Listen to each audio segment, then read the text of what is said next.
Hello students, this is exercise number 19 of the Progressive Monthly Magazine, December 2021 on the speed of 100 words per minute. Start. Sir, in our constitution, we have guaranteed certain rights, and the fundamental rights that are made available to the citizens in India are provided in Part 3 of our constitution. What are the rights that are made available to the citizens? They are the right to equality before law, right to freedom of speech and expression, to assemble peacefully and without arms, to form associations or unions, to move freely throughout the territory of India, to reside and settle in any part of the territory of India, and practice any profession or carry on any occupation, trade, or business. And there are certain other rights which are made available to the citizens of India. If we study and examine these rights, I am constrained to say that these rights can be enjoyed by those people who are rich or people who are having enough to exist on. These rights, unfortunately, cannot be enjoyed by the poor people.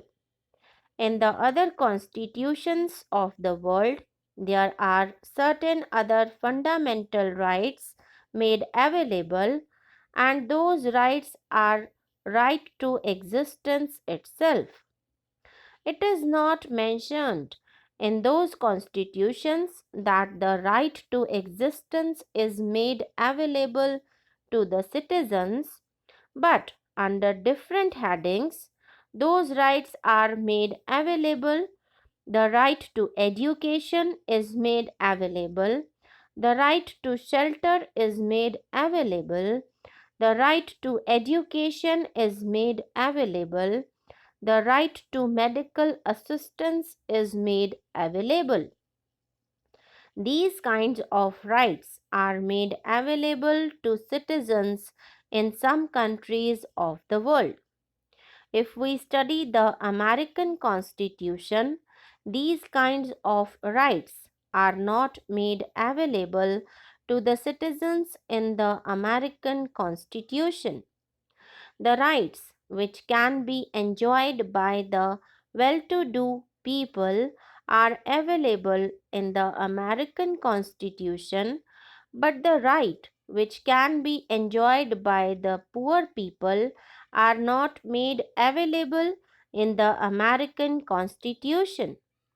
The right to work is not made available to the citizens in America, in spite of the fact that even in America there is unemployment.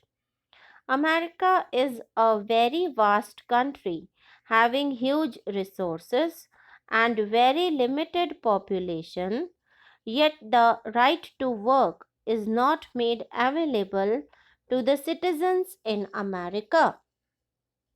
There are so many socialist countries in the world, and in almost all socialist countries, the right to work is also made available to the citizens and a part of national policy under the constitution. The new Russian constitution has gone a step ahead and says that the right to work of the choice of the man who wants to work is available to the citizen. In other countries, the choice is not given to the man who wants to work. He can go to the government and ask for a job, and a job is made available to him. He has to accept it whether he likes it or not. But in the Russian constitution, one can say, I want a job of this kind and that kind of job should be made available to me, and that of a job is given to him under the new constitution in the Russia. But there is one thing which is to be borne in mind when we take these things into consideration.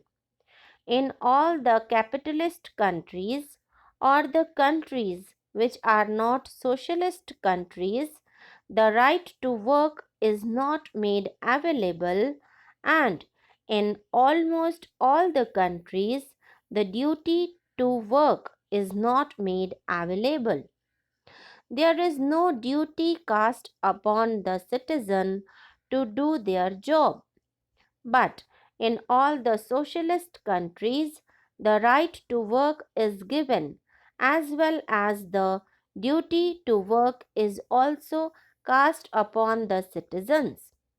Right to work is also related to the duty to do the work in the socialist countries of the world. I have studied so many constitutions of the world in which the right to work and duty to work is given in only one clause itself. The citizens have a right to work and duty to work. In one sentence, that is mentioned. Even in China, the duty is cast upon the citizens to work.